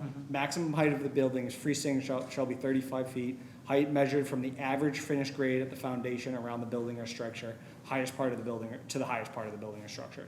So the buildings that we're proposing to reduce the amount of fill so that we actually have a balanced site. We're not pulling in or bringing anything out. We actually step the building foundation as we go towards for the buildings that cross from the front of the property to the back of the property. They drop down about 1.5 feet at a certain section. So what we ended up doing was we took the highest finished floor elevation, so the higher elevation from that. We added in the building height, which was that 41.67 here, right? So that gives us the top edge of each of the buildings. Then each around the corner, we took an elevation of the proposed finished grade around the buildings at each corner. So those are the proposed elevations. And then from there, we got an average finished grade around the building per the bylaw. So then from that, we subtracted the peak roof elevation, or subtracted that grade elevation from the peak roof elevation to get the total height, right, in accordance with the bylaw. Previously, we had, just used the building height with more depth and detail into how the bylaw reads. We came up with this calculation. The 45.36 is the tallest average height of any of the 4 buildings. So that's where that waiver and the request from that comes from. So I think that explains the math behind that. What do you think, Halim? Is that an appropriate approach? Yeah. Yeah. I mean, still the building's lower basically than, they setting lower than the road in a way, but, so. Okay. Yeah, Mr. Giosa just was looking for that walkthrough, and I think he's nodding. You have any concerns that you want to address with us, Mr. Joseph? I don't know whether or not the methodology is correct in taking corner elevations and whatnot, but that's why we have. Take the average grade, Yeah, take around average the grade, building. okay. That's not an item that the planning department usually That's building department. comments. so It's zoning enforcement, Yeah. but in my Yeah. past life experiences, that's how we did it, That's how so. you did it, okay, good. All right, so Reassuring, so thank you. number 4 is an okay. I just want to see what we can cross off. Yes, I know. Okay, I think the last question on this existing one that was coming from your department heads was on number 11, which is the width of your driveway, and the question that was conveyed through me is, why does it need to be 40, or why is it 40 feet wide? Is there some need for it to be 40 feet wide? And I guess if there's a concern with the width, I would defer to the department heads about What's the that? concern. The zoning bylaw provides that for a two-way entrance, Yeah, a minimum is 24 24, feet yeah. and the maximum's 30, and this is 40. And so the question was why it's 40? Not my is it question. probably the fire, Fire trucks? Turning analysis. turning, yeah. to Additional space for Yeah, the fire I truck turning. got it. And additionally, kind of matching up with, roadway widths and the Yeah. entry locations with Little Yeah, it's Lucy. fine. Yeah. You good? Going back to the height of the building, I just saw the section, if you can go back, if you don't mind. So it's open in the middle, is that because of the mechanical? Is that you're gonna hide the mechanical? I believe correct, yes. But it's gonna have a parapet to cover the Yeah, front. parapet. So what's your pitch on the parapet? That's what I'm trying to figure. Do you need all that space? I mean, we're not trying to redesign your building, but what's your pitch? I can't tell from the picture. That's like a 10. I mean, if this is a concern on the height, because you can probably reduce that by, oh, this is 5? Ah, okay. 5 pitch, I mean, you can go to 4. Is that gonna give, what is that gonna give you? Probably it's not much, with probably another foot. All right, no, that's okay. I wasn't, I'm just, that's fine. Yeah. Yeah. It's not like you had an 8 or 10 pitch, so, okay.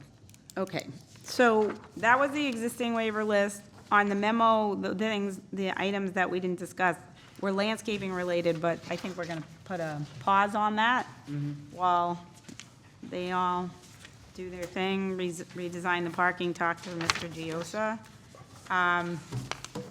And where does that leave? I think that brings us to, so. Condition? Yeah, so the condition document, we're not going to go through the entire draft, obviously. Particularly since it sounds like you're not going to close this tonight. I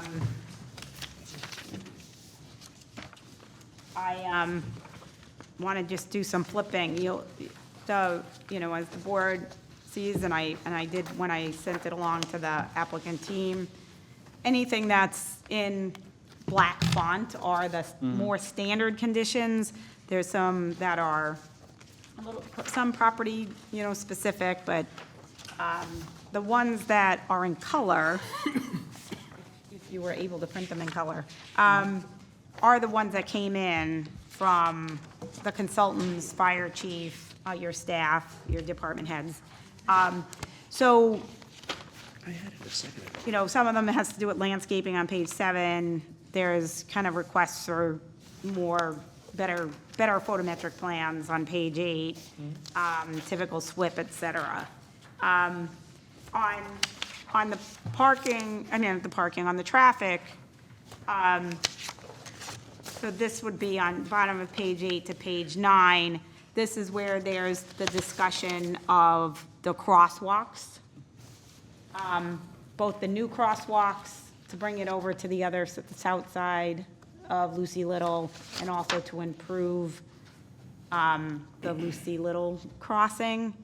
And I think part of that discussion is, obviously, when that gets designed or how it gets designed, maybe coordinate with Mr. Barber, because, the resident was here from that, I don't know if she's here tonight, but the resident who lives there, and it's a really tight property line for her, so that she's can just here. get worked out with DPW, and so, but those conditions are included. For that radius? Yeah. Because of her property line is so tight there. The house is so close. Yeah, the house is close to the property line. So I think that, I'm gonna skip sewer for a second. On the water, I think we talked about it already. There was a discussion of the the well, so that's already been covered tonight, unless the board. Irrigation purposes Yeah, only. if the board has any other questions. So I think that leaves us with the sewer conversation. And there was a note on the bottom of page 9 of your draft decision. And at this point, I think that I do need to turn it over to Mr. Barber, if that's okay, Mr. Chair. Will be, but we've got another lady here who's actually impacted by this, so Okay. I noticed, we only have a couple people in the audience, but I want to give them an opportunity. So Yeah. I am going to provide, before we wrap up tonight, an opportunity for public comment. But I'd like to, if there's any concerns at this point in time. So what we've discussed so far, and if you've been here, I'm sure you've been listening, what we've discussed so far, is there anyone in the audience that would like to speak about any of the concerns that they may have about the issues about the project that we've discussed this evening? There is, feel free to come up, just state your name. And I will grant, before we wrap up tonight, I'll grant an opportunity for anyone in the audience to speak again. But having done that, now we're going to call upon, Before, Oh, Mr. Chair, I sure. just have, while we're at the traffic, I remember at the previous hearings, there was a lot of talk and concerns about the parking, and now, again, we come back to the parking. And I think at one time we said maybe we will include the condition of no parking on. Signs, no parking No signs. parking, yeah. yes, that's on- not, that's not on? That's not a I'm not condition? sure. I don't know recall. that, I don't think that it's something that Mr. This board- Bandini maybe he's got- included. He's glued it out. No, I think we were gonna ban parking on Old Lucy Fort Little- River Old Road, Fort- I mean. no, Old Westport Road. Westport Road. We're also and considering on Lucy Little Lucy Road, and I think there was a concern about Alden Avenue as well. So, on our plan, I have these sporadically placed along the frontage that you Okay. can see here. Yeah. With this note referencing, all proposed no parking any site locations on Old Westport Road, Little Lucy shall be coordinated. Of course, this guy jumps up. Okay, that's Get fine. out of here, confirmed with the town of Dartmouth DPW. Okay, that's good. So we don't need to add it as a condition because it's already on the plans and they have to build in conformance with the plan, so I think that works. If Okay. Okay. I didn't go through all the plans. I have enough of that. All right, we're going to call upon Mr. Barber now.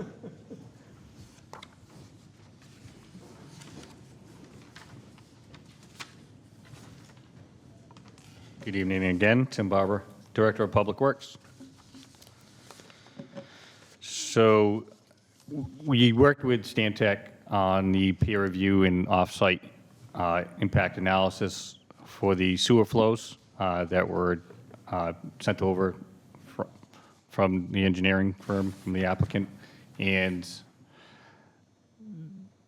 they couldn't complete the full analysis of the off-site because they don't have their sewer pump station designed yet to look at the impact. So currently, they're designing a sewer pump station on-site to discharge into an existing gravity sewer that flows down on Lucy Little Road to a smaller neighborhood pump station on Junior Avenue.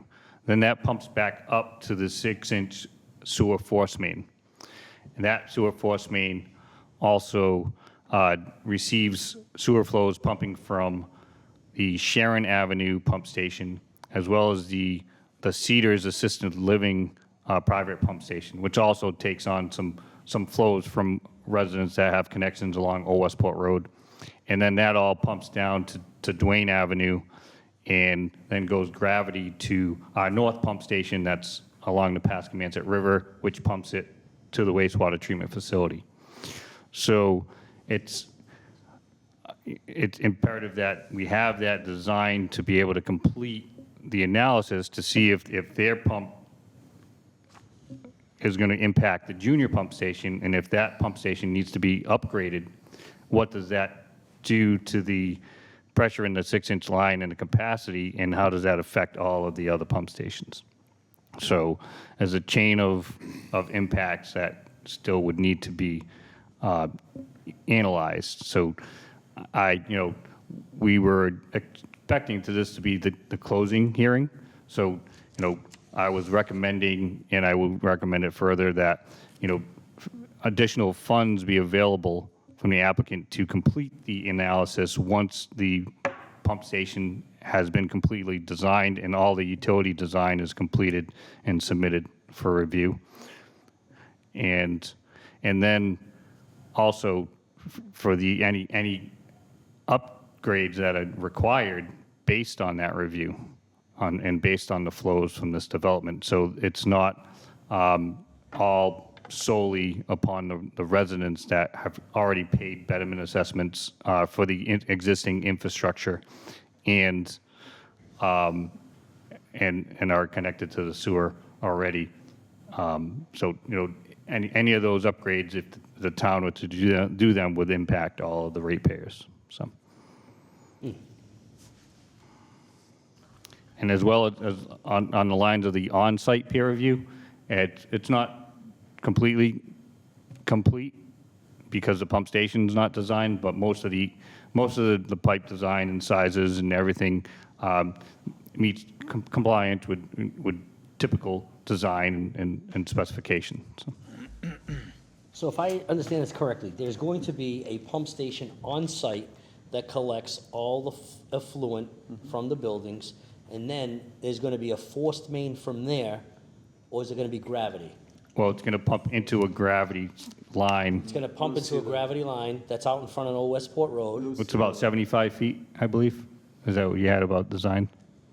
Yeah, gravity system, right, so we have our sewer manholes that come down to this main sewer manhole, same thing from the other direction, right, collecting all the systems. Again, the site's low, we're lower than the road, we gotta get up. Here, is the proposed pump station location, and from there, we're just, the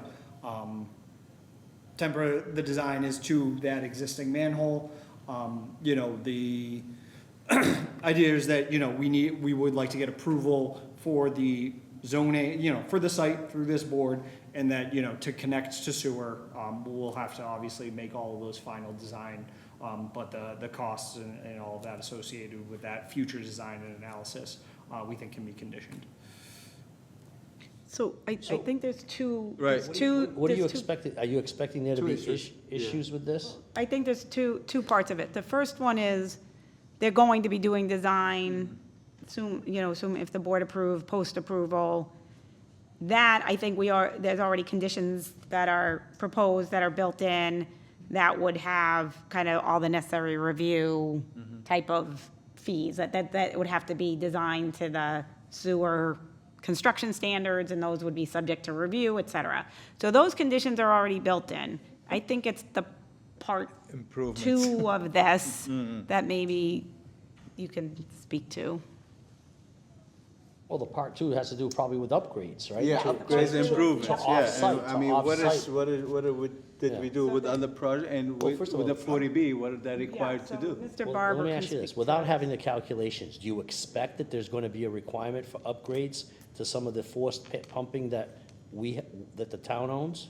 I do expect upgrades in the pump stations, whether it's larger pumps, in variable frequency drives and other components in the pump stations. I'm not sure if we need to replace a pump station, but that isn't out of the question. We're currently replacing a pump station for another 40B project that was under capacity on Route 6. So it can happen if the flows exceed what the pump station is capable of in the wet well. They made a contribution towards some of that improvement. Correct.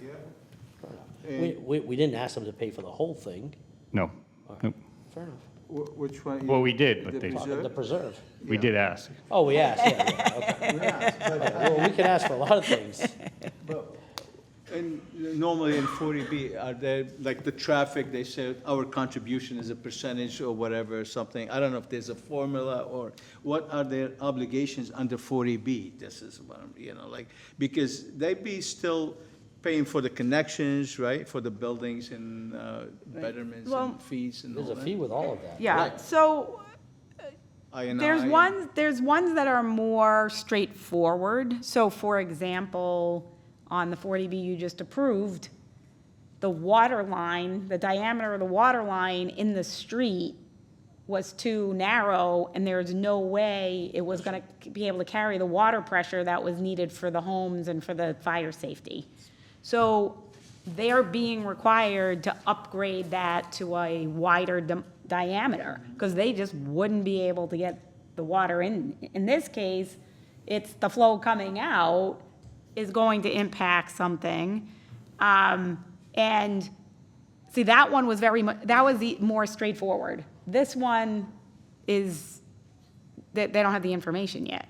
So, I mean, it's one of those things where, you know, like, so for example, we've talked a lot about the wastewater treatment plant. The wastewater treatment plant is a wastewater treatment plant. That's the town's wastewater treatment plant. No one's being asked, even the private the non-40B developers, to pay to replace wastewater. That's not happening. But it's this interim where you can't get the flow to the wastewater treatment plant if the pump doesn't work, and is there a contribution that's appropriate to ask the developers, whether they're 40B or private developers, to contribute? And then how do you? We'll take a look at what we've done in the Calculate that. past, and obviously, you know, we ask people to contribute their fair share, right? Absolutely. It'd be completely unfair to make them pay for the whole thing, that just when, you know, we can ask, but I don't think that would be fair. Yeah, so basically, the design will be, trigger, And you don't know what that capacity. So we trigger's don't know gonna what be. that is. So Okay. there's a lot of unknowns. So if it triggers upgrades at the junior pump station, what does that trigger down the line? So does it trigger force main capacity issues? Does it trigger other pressure issues with the other pump stations that are currently online? One of them being a private pump station that's not maintained by the town. Well, it seems like this is a recurring thing. We had this at the Preserve. We also had it on the one off of Fons Corner Road. You weren't part of that. It wasn't a 40B. That was the 60-unit apartment building over there. They were trying to do things with tanks online, on site, with draining off-peak hours. So they made a contribution, which we ultimately, I think it was your department, and they reached an agreement that was a fair share contribution to the additional burden to the system. So I think the same analysis would be granted here, just like it's gonna be on the next one if those issues arise too, and anything after that. So again, I mean, if there's gonna be a little more time, I don't know, whatever, I can't obviously speak for Mr. Lincoln. If there's ability to just have a conversation, or I can also talk to his counsel, how to word something like that. For the Preserve, it was known that the contribution was worked out before you voted the Well, maybe permit. that can happen here too. I don't know. This is outside of my area of expertise. So it's something that the Board of Public Works, DPW Director is asking the board to consider something in here. It's an unknown. Those are sometimes hard to draft. If it's possible to have a conversation, I think we should, if we have the extra time, we can work on it over the next few weeks. Yeah, I think it's Well, I'd like to, without if knowing. if DPW can work it out with the applicant, great. If they can't, isn't that one of the reasons for work sessions too?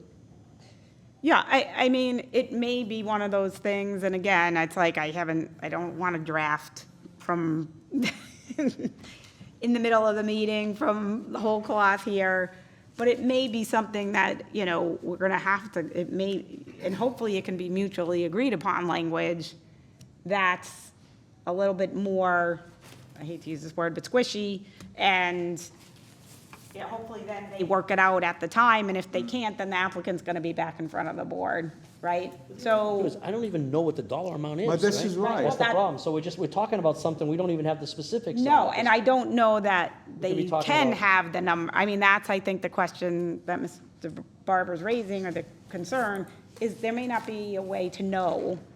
Maybe the impact will be very small, and it won't be that big, maybe it'll be huge, like none of us know sitting in the room today. And so maybe we can come up with a mutually agreeable language, and then when it comes to it, they sit down and figure it out, and if what DPW is asking for is something that the applicant doesn't think is reasonable, the applicant always has the ability to come back to the board, like you just did with the preserve a few weeks ago. So, on a different issue, not related to sewer. So, I don't have an answer for you tonight, but I think I can, I'll talk to the applicant's counsel, and, if the applicant wishes, they can talk with Mr. Barber and be in the next few weeks. I don't have an answer for you tonight. Does the applicant have a formal position on that at this point, or some suggestion that they'd like to make on that issue?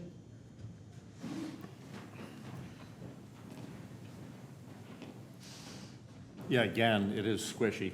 It's such a formal term. But some of my thoughts would be to get with Mr. Barber and then even have a chat with Stantec. We know what the flows are gonna be, and just kind of chat through it a little bit. I mean, I can engage our pump station designer, and at least maybe we can get some quick math together and chase it a little bit.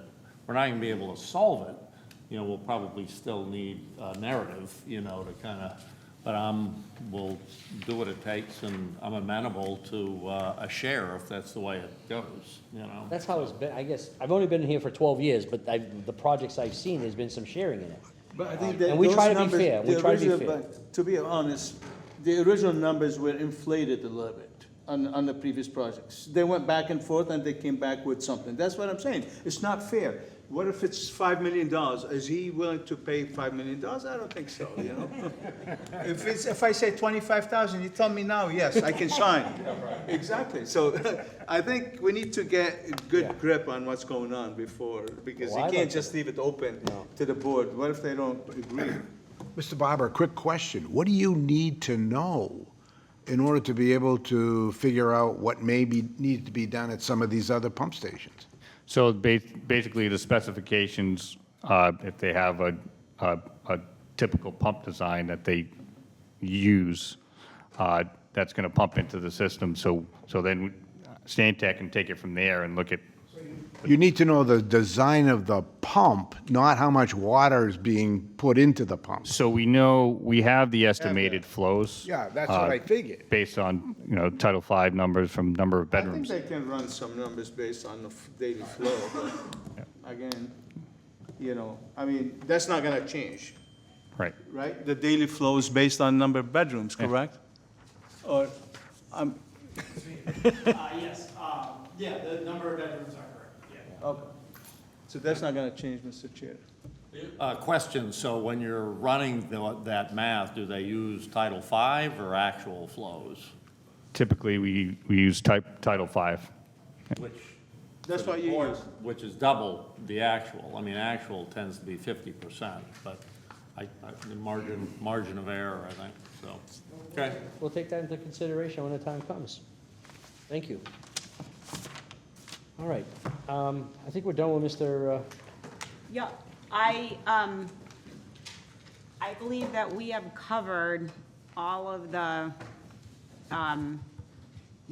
anything that I had open questions about, or your staff or consultants had any open questions about. I think we touched on all of those topics. So, and it seemed like it was obviously doing a little redesign. I didn't anticipate that, but it sounds like it was a good, productive conversation, so. Down a lot of the issues, yeah. Yeah, I think that, and if there is anything else more specific that you have on the draft conditions, you can have, your attorney let me know.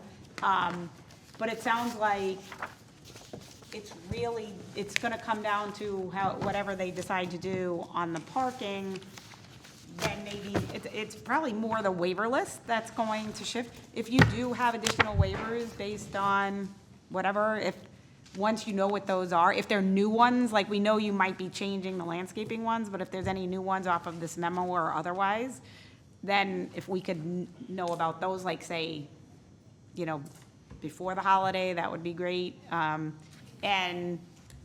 other than that, I think it's probably I'll just have to update, some other stuff. But there's not a lot more legal work, I think, that has to be done Okay. to get this in shape. Gentlemen, you have any questions of No, I do not. No, I think we, Mr. Resendes? Any questions? Attorney Farrier? So this is a public meeting. I am going to, once again, announce that if there's anyone in the audience that would like to come forward and ask any questions about the project or make any comments, if they want to address any concerns, feel free to come up to the podium. All right. Now, moving on to, moving this matter forward to another date. I believe that we were looking at July 9th, which puts us close to about a month from now.